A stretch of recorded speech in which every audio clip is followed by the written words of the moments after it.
یہ جو ابھی ریسنٹ ڈیولپمنٹ ہوئی ہے، ہم نے تھوڑے عرصے میں جو انسیڈنٹس دیکھے ہیں اس میں بی ایل اے نے جو دہشت گردی کے حملے کیے ہیں اس میں موسٹلی خواتین کو انہوں نے جو ہے نا بڑا پروجیکٹ کیا ہے، جس کو انڈین میڈیا نے بھی خوب پروپیگیٹ کیا through their Bollywood and other mediums. So یہ جو کانٹینٹ کریشن ہے اس کا دہشت گردی کے فروغ میں کتنا امپورٹنٹ رول ہے؟ جی ہاں، دیکھیں کہ ابھی جس طریقے سے یہ آپ کی آواز مجھے صحیح پاس ہے؟ میں فرض صاحب ذرا بریگیڈیئر صاحب کی طرف سوال لے کر گیا ہوں، آپ کی طرف میں آتا ہوں. جی آپ دیکھیں کہ پہلے اب شاعری بلوچ تھی، سمیہ تھی، اور ایک زرینہ رفیق بھی پکڑی، یہ سوسائڈرز تھے اور 4 پکڑی گئی ہیں، اور جس میں یہ لائبہ واز دا 4. وہ پیچھے جب ان کو ٹریس کرا دلا بلوچ نے بھی ایک کمپریہنسو پریس بریفنگ ان کی ہوئی تھی، تو جس طرح ان کو ایکسپلائٹ کیا جاتا ہے بیسیکلی سیکسول ابیوز بھی ہے، اور ایک دوسرا اس کے علاوہ یہ دے آر تھریٹن کہ آپ کو ہم ایسا کر سکتے ہیں، اور آپ کو تھریٹ کیا جاتا ہے. اس کے بعد سائیکالوجیکل مینیپولیشن بھی ان کی بہت ساروں کی ہوتی ہے، اور اس کے علاوہ یہ بھی ہے کہ آن لائن ریکروٹمنٹ زیادہ تر دیکھی گئی ہے، اسپیشلی جو دوسرے سوشل میڈیا پلیٹ فارمز کے ذریعے، اور پیچھے جن لوگ اس میں انوالو رہے ان کو گلوریفائی کر کے اور ان کی کنٹریبیوشن، اور یا ان کو جو پورٹرے ایسے کیا جاتا تھا کہ ان کے اندر کوئی بہت بڑا کام کیا ہے فار دی نیشن یا فار دی قوم کے لیے، اور اس طرح کر کے ان کو لیور ان کیا جاتا تھا، اور اس کے بعد ان کو یوز کیا جا سکتا. اور اسی طرح دلہ بلوچ نے بھی بات کی تھی، جس طریقے سے لائبہ نے بھی بات کی، اور پاس میں اگر نور جہاں بھی پکڑی گئی تھی، محل بلوچ بھی پکڑی گئی تھی، ان سب نے ایسی بات کی تھی. سو میرا خیال میں کہ ایک بالکل ایک منظم ہے. پھر اوپر سے آپ دیکھیں بلوچ جگیتی کمیٹی، جو آپ سمجھ لیں کہ دس از دی فیڈر انسٹیٹیوشن، یہ پرووائڈ کر رہے ہیں، جو ریکروٹمنٹ تو یہ دے رہے ہیں، اور جب اس طریقے سے آ رہے ہیں. سو دیکھیں ذہن سازی کی جاتی ہے، اور ذہن سازی جس سے میں نے کہا کہ وہ پرانے قصے بھی سنا کے ان کو تیار کیا جاتا ہے. پھر اوپر سے غریب بھی ہوتے، پھر آپ کو فنڈنگ کی بات کی جاتی ہے، اور سو آپ کہہ رہے ہیں بہت امپورٹنٹ رول ہے کانٹینٹ کریشن کا بھی، لیکن اس کے بہت سارے ملٹیپل فیکٹرز آپ نے بتائیں کہ کن چیزوں کے ذریعے ان کو جو ہے وہ اٹریکٹ کیا جاتا ہے اور ان کی ضرورت کا فائدہ اٹھایا جاتا ہے یا سچویشن اور حالات کا فائدہ اٹھایا جاتا ہے. فرض ہے بھائی، یہ جو سی ایم بلوچستان نے کہا ہے کہ کافی عرصے بعد سیکیورٹی فورسز کو ہیومن انٹیلیجنس حاصل ہونا شروع ہوئی ہے، یہ بھی ایک بڑی امپورٹنٹ بات ہے. اس کو ذرا سا ایلیبریٹ کیجیے گا. اور یہ جو بلوچستان کے نوجوان ہیں ان کو یہ دہشت گردی کا جو یہ سارا معاملہ ہے اور نیگیٹو پروپیگنڈے سے پروٹیکٹ کرنے کے لیے آپ لوگوں کے خیال میں کیا امپورٹنٹ سٹیپس جو ہے وہ لینے پڑیں گے؟ ایک تو ظاہر ہے آپ نے اس کا پہلے بھی حوالہ دیا ہے کہ کون سے میجرز لینے ہیں، یوتھ کو کس طرح سے انگیج کرنا ہے، ساری چیزیں کرنی ہے، لیکن لانگ ٹرم پلاننگ کے لیے کیا بڑے 2-3 میجرز ہیں جو لینے چاہیے تاکہ جو نیکسٹ جنریشن ہے وہ اس سارے معاملے میں شکار نہ ہو دہشت گرد گروہوں کا؟ اچھا دیکھیں، یہاں کچھ حقائق بھی میں آپ کے سامنے رکھنا چاہوں گی. جو بلوچستان میں تو کافی عرصے سے کام کر رہی ہوں، اور ہم بلوچستان کے کونے کونے میں موجود ہیں، اور میری کوئی ڈرائنگ روم کی سیاست تو ہے نہیں. میں تو فیلڈ میں نکل کے انہی لوگوں کے بیچ میں رہ کے اور ان کے جو ایشوز ہیں ان کو دیکھ کے، اسی لیے میں آپ کے سامنے یہ حقائق رکھ رہی ہوں. دیکھیں، ہم ہمیشہ یہ بات کرتے ہیں کہ جی ہماری بچیوں کے جو ذہن سازی کی جا رہی ہے، انہیں ڈائیورٹ کیا جا رہا ہے، ہماری یوتھ اس طرف جا رہی ہے یا وہ پہاڑوں پہ جا رہے ہیں. تو ہمیں بیماری کو اگر پکڑنا ہے تو ہمیں یہ دیکھنا ہے کہ اس کی جڑ کیا ہے، اس کی وجہ کیا ہے. تو اس کی وجہ یہی ہے، اور بہت بڑی تعداد میں جو ہماری یوتھ مایوس ہو رہی ہے وہ اسی لیے ہو رہی ہے کہ وہ بہت عرصے سے نگلیکشن کا شکار ہے. اور وہ نگلیکشن کوئی باہر سے آنے والا بندہ نہیں ہے کہ وہ پنجاب سے یا سندھ سے کوئی آ کے اسمبلی میں بیٹھا ہوگا. یہ ہم لوگ ہی ہیں کہ ہم لوگوں نے کافی عرصے سے اپنے لوگوں کو نگلیکٹ کیا ہے. ہم نے ان کی جو امیدیں تھیں ان پہ ہم صحیح طریقے سے نہیں پورے اتر سکے. اب بھی میں سمجھتی ہوں کہ دیر نہیں ہوئی، ہمیں اپنے اپنے علاقوں میں جا کر، یہ جتنے بھی پارلیمنٹیرینز ہیں ان کو بلکہ میں یہی ریکویسٹ کرتی ہوں کہ یہ اپنے اپنے علاقوں میں جائیں، اپنے لوگوں کو اپنے گلے سے لگائیں، ان کے مسائل سنیں. انکلوزیوٹی بہت ضروری ہے، کنیکٹیوٹی بہت ضروری ہے، انہی لوگوں کو سسٹم میں شامل کرنا بہت ضروری ہے.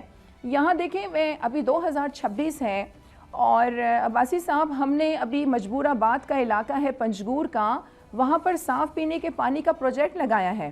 اسی طریقے سے خزدار کے قریب کرخ کا ایک علاقہ ہے جہاں پر ابھی ہم نے صاف پینے کے پانی کا پروجیکٹ لگایا ہے. تو اس قسم کے مسائل بلوچستان کے 2026 میں بھی ہیں. تو معاشی مسئلہ ہمیں جنگی بنیادوں پر حل کرنے کی ضرورت ہے. نو ڈاؤٹ یہ جو ہمارے جو سازشیں ہیں اور جس طریقے سے سگار کی رپورٹ بھی ہمارے سامنے تھی کہ کتنے جو بلینز ڈالرز جا رہے ہیں افغانستان میں, تو وہ استعمال کہاں ہو رہے ہیں؟ وہ بلوچستان میں اور پاکستان میں انتشار پھیلانے میں استعمال ہو رہے ہیں, نو ڈاؤٹ. لیکن میں بار بار یہ کہتی ہوں, یہ مٹھی بھر لوگ ہیں ہمارے بلوچستان کے جو رہنے والے ہیں, چاہے وہ بلوچ ہیں, پٹھان ہیں, پنجابی ہیں, یہ وہ کسی بھی کاسٹ سے تعلق رکھتے ہیں, بہت محب الوطن لوگ ہیں, پیار کرنے والے اور بہت نفیس لوگ ہیں. انہیں توجہ کی ضرورت ہے, انہیں محبت کی ضرورت ہے, انہیں عزت سے سسٹم میں شامل کرنے کی ضرورت ہے. اور میں ہمیشہ یہ کہتی ہوں کہ بلوچستان کا جو مسئلہ ہے وہ کوئی راکٹ سائنس نہیں ہے. 200 ارب کا ڈیولپمنٹ بجٹ ہے بازی صاحب ہمارے بلوچستان کا, اور سکیٹرڈ آبادی ہے, 1.5 سے 2 کروڑ کی آبادی ہے بلوچستان کی. اگر یہ صرف 100 ارب ہی لگ جائے بلوچستان پر تو بلوچستان خوشحال ہو جائے. ہمارے جو حکومتی اراکین ہیں انہیں عقل کے ناخن لینے ہوں گے اور جڑ سے پکڑنا ہوگا اس بیماری کو, کیونکہ دشمن آپ کی کمزوری پر وار کرتا ہے, تو ہمیں اپنی کمزوریوں کو ٹھیک کرنا ہے. جی رائٹ, پوائنٹ ٹیکن. بریگیڈیئر صاحب, یہ جو ابھی آپ نے دیکھا D G I S P R نے بھی کل انٹرویو دیا حامد میر صاحب کو, اس میں بھی انہوں نے بڑی وضاحت سے باتیں کی ہیں افغانستان کے کانٹیکس میں بھی. یہ جو بشیر زیب اور دوسری دہشت گرد تنظیموں کی لیڈرشپ افغانستان میں موجود ہے, اب امریکن انٹیلیجنس رپورٹ بھی آ گئی ہے, اس سے پہلے اقوام متحدہ کی رپورٹ بھی ہم دیکھتے رہے ہیں. کیا یہ جو ٹارگیٹڈ سٹرائکس ہیں پاکستان کے علاوہ, پاکستان کے پاس اس کے علاوہ کوئی اور حل رہ گیا تھا؟ اور اس پر بھی ذرا کامنٹ کیجیے گا کہ یہ جو سویلینز کو ٹارگٹ کرنے کا افغان حکومت کی جانب سے بیانات سامنے آ رہے ہیں, اس کی کیا ریالٹی ہے؟ پہلے میرے خیال میں سویلین ٹارگٹس کی بات کرتے ہیں کہ دیکھیں کہ پاکستان نے جب بھی کوئی ایکشن لیا ہے, آپریشن پہ گئے ہیں, تو اس کا ایویڈنس دیا ہے, اور مارکے حق میں بنیاد مرصوص میں بھی اس کے واضح ثبوت تھے. جو کابل میں سٹرائکس کیے گئے تھے, 2 کیمپ فونکس کو کیا تھا جو 2003 سے ان کے پاس امریکہ کے پاس تھا, اور 2014 میں that was handed over to Ashraf Ghani کی حکومت کو وہاں سے ملا تھا. تو آپ دیکھیں اس کو, پھر بعد میں اس کو انہوں نے یوز کیا, پھر وہاں پہ اس کے بعد یہ طالبان آ کے بیٹھ گئے. تو اس کے بعد اس وجہ سے بیسیکلی ایک ایمنیشن ڈمپ بھی تھا اور ریکروٹمنٹ سینٹر بھی تھی. یہاں پہ القاعدہ, ٹی ٹی پی اور طالبان کا, افغان طالبان رجیم کی یہاں پہ ملاقاتیں بھی ہوتی تھی اور یہاں سے ریکروٹمنٹ بھی ہوتی تھی. اب سوال یہ پیدا ہوتا ہے, اگر ایسا ہوا تھا تو وہ بڑی سمپل سے بات ہے. سوال یہ کہ ان سے پوچھا جائے کہ ٹھیک ہے, پھر آپ انٹرنیشنل میڈیا کو لے جائیں, اس سائٹ کا وزٹ کروائیں اور دکھائیں کہ یہاں پہ پاکستان نے سٹرائکس کیے تھے. اس پہ وہ تیار نہیں ہیں. سیکنڈ, آپ ارینج کریں کہ ایک ماس فیونرلز, جو 500 لوگ آپ کہہ رہے تھے کہ وہاں پہ مارے گئے ہیں, جس طریقے سے ایران میں فیونرلز ہوئے ہیں, منام سکول کی بچیاں جب شہید ہوئی تو فیونرلز ہوئے ہیں, یا ان کے بحریہ کے جو کیڈٹس اور آفیسرز تھے وہ جب ان کے مارے گئے تو ان کی فیونرلز ہوئے. سو وہ ٹیلی وائز کر کے انہوں نے دکھایا, تو یہاں پہ یہ دکھاتے ہیں کیونکہ وہ ایسے کرنے کو تیار نہیں. سیکنڈ امپورٹنٹ چیز ایک اور یہ ہے, دیکھیں کہ پورے کابل آئیں کہ وہاں کہتے ہیں وہاں سے جو سیکنڈری ڈیٹونیشنز ہوئی ہیں, اور وہ اسی طرح لگاتار تھے کیونکہ وہ ڈمپ تھا, تو لگاتار اس کے بعد سے وہ اس میں دھماکے ہوتے رہے ہیں.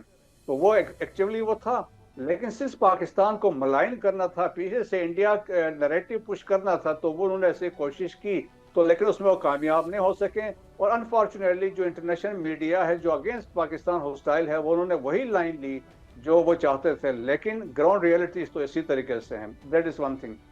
باقی آپ نے دیکھا کہ ہم sir we are running out of time, quickly ذرا کامنٹ کیجیے گا. جی, باقی آپ دیکھیں ہم نے ہر ممکن کوشش گئے, یہاں سے آپ کے یہاں سے ایمبیسڈر صادق گیا ہے, ایمبیسڈر درانی گئے ہیں, فارن منسٹر گئے ہیں, انٹیریئر منسٹر گئے ہیں, چائنیز نے کوشش کی, آپ کے ماسکو فارمیٹس کے پلیٹ فارم آپ نے یوز کیا, یونائٹڈ نیشن جنرل اسمبلی کے سائڈ لائن سے آپ نے بات کی, ایس سی او کے پلیٹ فارم سے بات کی, آپ دوحہ ایکارڈ, دوحہ میں بات چیت ہوئی, استنبول میں بات ہوئی. دے ور ایڈمنٹ کی انہوں نے تیاری, ان کو دے ور ناٹ ریڈی. تو پھر میرا خیال it was the only option کہ پاکستان نے ایک clear cut policy, we had no choice but to fight against these elements. Subscribe کریں اور بیل دبائیں تاکہ کوئی خبر رہ نہ جائے.